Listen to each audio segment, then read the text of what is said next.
now bring you a documentary on a subject that I've referred to a couple of times before and warned God's people about.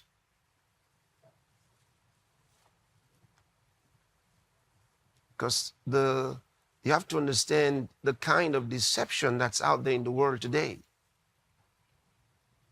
These things come in different forms. They're disguised in different ways. And it's all about getting your attention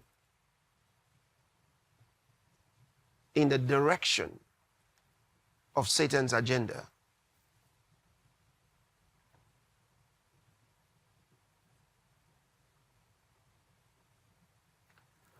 So before we go into today's discussion on the blessing of Abraham, look, when I was just meditating on the scriptures, I was hoping, I said, oh Lord, can I really sit down today? Because even there, going through those scriptures, I was exploding inside. I thought, hope I'll be able to sit down. So I'm really going to try my best to be gentlemanly sitting down here. Just it's so much. It's so much. So much. God's word is so much. So we'll get into that shortly. Now let's watch this untold truth about yoga and massages. Those of you that love to get massages, watch this. I was practicing yoga. I was under the guidance of a spiritual guru. I was doing Ayurveda. I was completely in this mystical world, but still claiming Christianity. And God said no. I was a certified yoga instructor with hundreds of hours of training. And it was my passion. My passion was healing. My passion was helping people heal.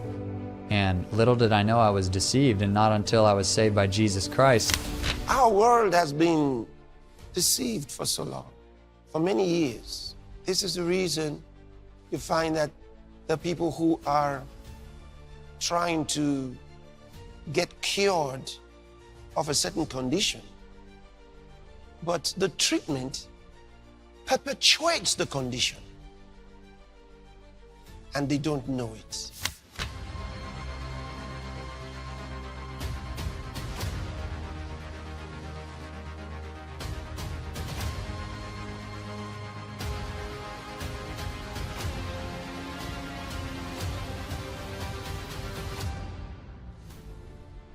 Throughout history, the world has been misled through various strategies and practices in the pursuit of good health and a better livelihood. Among these is yoga, a widely recommended exercise.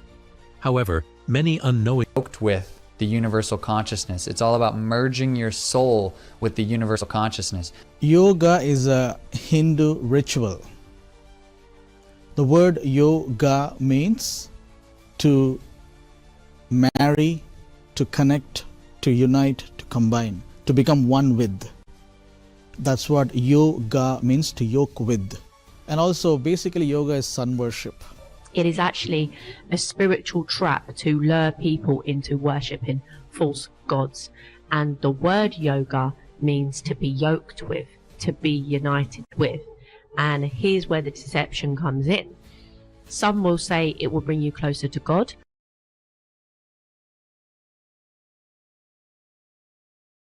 Demonic spirits. Absolutely. You know, these are subliminal messages. So they've got to go through a certain religious inclination to give us some exercise. Here's where you have to be wise as a child of God. You know, some of these things look harmless, but just so you know how these things play out.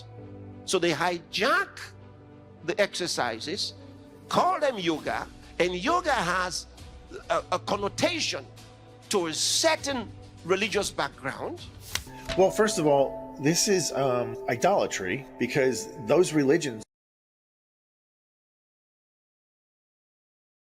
So who are they actually worshiping? They're worshiping demons. This is the biggest sin of the Old Testament, and I would say of the New Testament. When did God get really fired up at his people? When they worship false gods. You can't separate yoga and Hinduism. You can't separate, yeah. So which means then that whether they intend to or otherwise, you've got Christians practicing Eastern mysticism, Yeah. what we would call Hindu worship. They may say what they want, Yeah. but ultimately that's what they're participating in. Now, most people going to yoga studios doing yoga have no idea about this, nor do they have any really desire to do that. They're mostly there for physical exercise, for, mental health, and something beneficial to their life to just stay healthy and stay flexible, which are all great things. But the thing is, you are pursuing that under a greater covering, under a greater mission of yoga, which is completely anti-biblical, completely anti-Christian, and will actually end up in extreme demonization. They don't tell you that. And so they say, oh, it's normal, it's just exercise. Why did you give it that particular name? Yoga has become very popular, and the world has done a great job of marketing it as an exercise. Research shows that tens of thousands of people around the world, including Christians, now practice the exercise. There is nothing wrong with physical exercise, but these positions are teaching postures with a spiritual purpose. The true religion of yoga is much more than just stretching. So when you're doing these poses, those particular poses, and they're not ordinary poses, they're very odd and distinct. That's like sending up a bat signal to get Batman to come visit you, except it's going to be a demon that's associated with that pose. When they make those poses, they're invoking that particular demon that goes with that pose. That's what the poses were curated for. They were curated to honor false gods, and not only honor false gods, but invite and to yoke with false gods. Poses and sequences to worship the sun, to worship specific gods like Shakti and Shiva and Ganesha. And So yoga stretches are not just regular stretches. The stretch in yoga, each stretch has a meaning to it.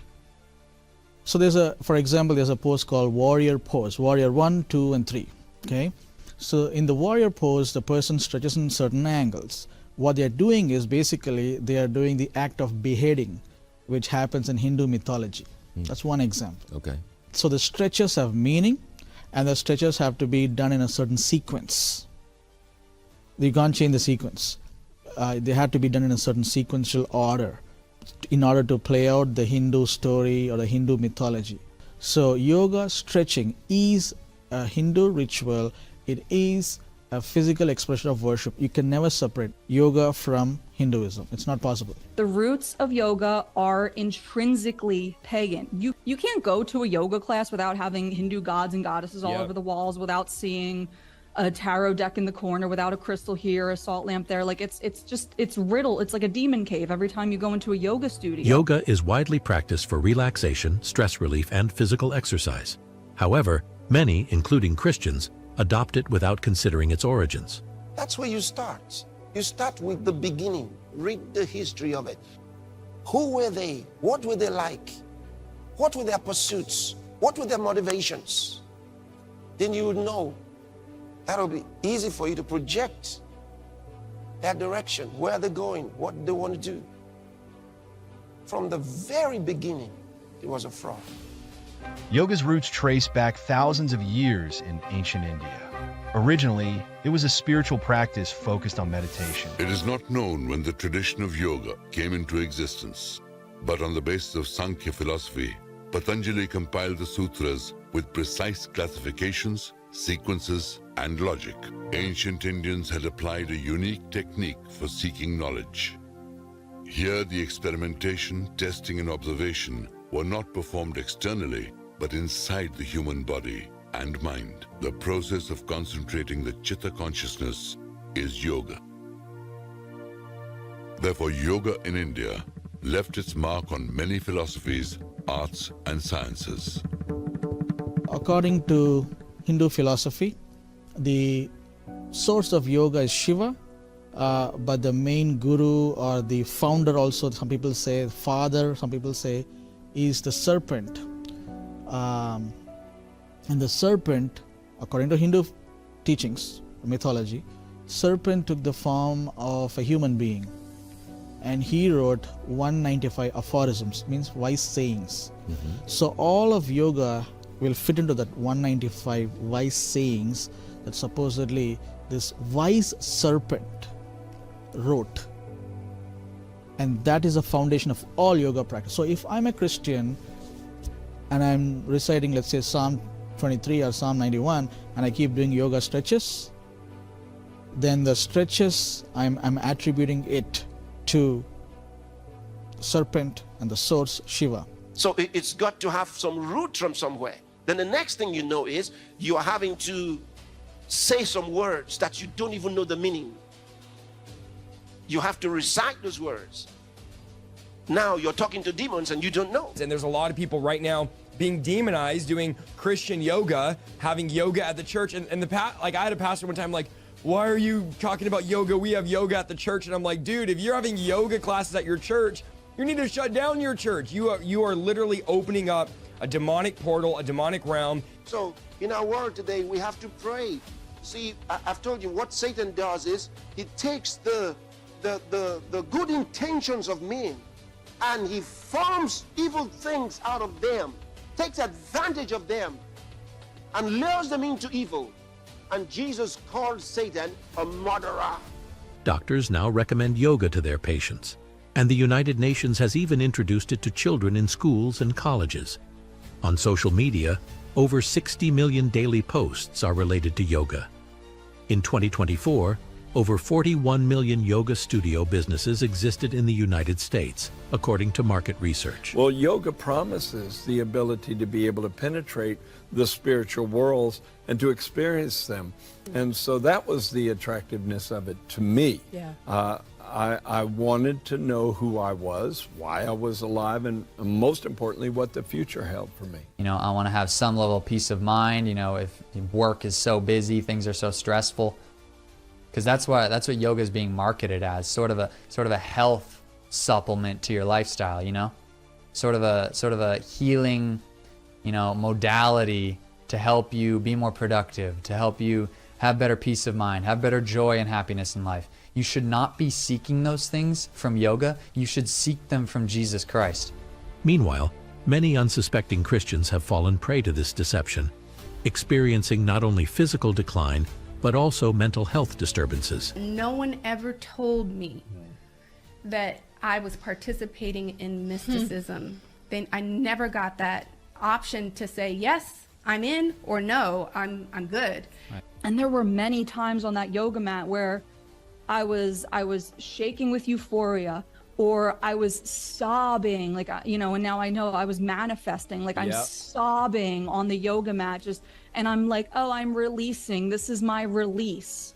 But nothing was actually being released. It was just a demon manifesting. This is me at the monkey temple after the priest took me into a back room and blessed me. One of the yoga nidra classes is one of the meditations, and she's using a tuning fork on my forehead to open up my third eye. Why do you pay someone to kill you?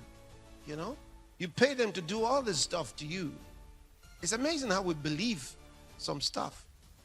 I literally had to stop and look at everything and dig deep, because everything that I thought was bringing me peace had led me to just severe anxiety, no sense of peace, dysregulated, I wouldn't say deities, but I would say demons in my home, apparitions, spiritual harassment, spiritual attacks, involuntary kundalini. I ended up in the ER. One attack dropped me down, and whatever spirit was banging my head on the floor, like for what felt like 2 minutes. And I could hear my husband saying, what's wrong? What happened? Screaming. but I could Are you hear. actually hitting Yes, your head on the I floor? could hear him, but I couldn't. I was taken So was it over like by the spirit. possession? Yeah, I was taken over by a spirit. Remember what he says, my people are destroyed for the lack of knowledge. My people, God said so. He says, my people are destroyed for the lack of knowledge. Yoga is not just the only trap created to lure people into the worship of false gods and cause damage to people. There are other deceptive practices, and one of these includes the spa and massages. You got a pain, massage it. No! You worsen it. Don't let anybody fool you with those spas and massages. Don't let them fool you.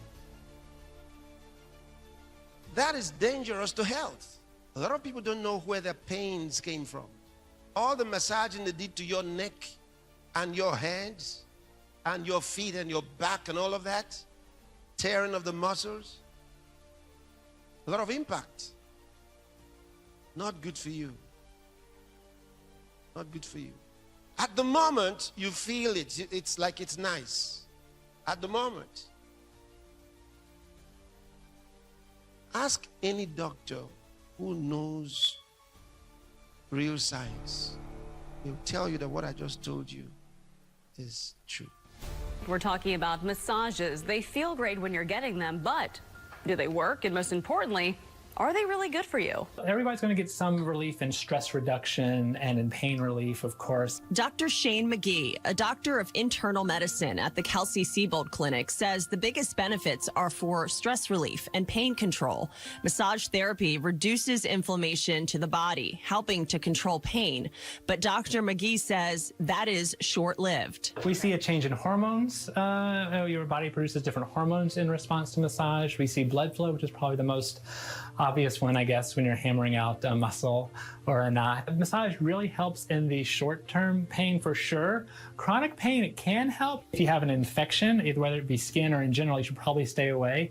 If you have this, all of a sudden, this acute pain which came up out of nowhere, that's not going to be the type of pain massage is really good for. Some side effects? Injuries. The most common injury is bruising from massages. Also, fractures. Those can occur in the ribs. Dr. McGee says if you have any bleeding disorders or vascular issues, massages can be dangerous. And if you're pregnant, it could cause women to miscarry. No more massage. Give yourself the next few weeks without any massage. Those massages are the storehouse of the pain. Maybe you enjoy it. Yeah, but it's dangerous to your health. That's the problem. If it had no dangers and you just enjoyed the feeling, there'll be no problem. I mean, who wants to take away from you something you're enjoying so much? But the truth is, it's damaging your body.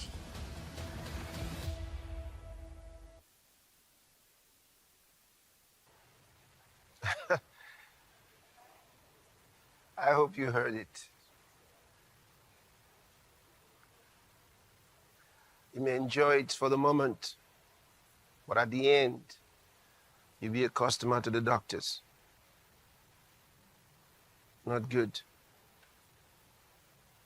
And what's even worse is the first part of that video, the yoga, the idolatry in yoga. And many don't realize what's happening to them. So they're not mere exercises. They're positions of demons. Listen, I cast out demons. I've been ministering to people for many years, and I've dealt with a lot of demon-possessed people, demon-oppressed people, and demon-obsessed people. And I can tell you that a lot of those movements are from demons. Those are things we see with demon-possessed people. You think it's wonderful while you're in that place and, they're teaching you. But when these demons take a hold of people, there are movements they make.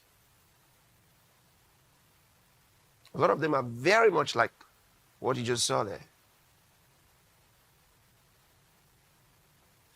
And after You've been a part of yoga, through which you invite demons into your personal life and into your home. You start experiencing things you never experienced before. The trouble is, you may not immediately attribute them to the yoga. You're going to think you have some other problems. And then you're looking for solutions. Then you start having visitations in your dreams, because those spirits have to get your attention. You've been inviting them with your dance. You've been inviting them with your activities, with your symbols. So now they show up in your dreams.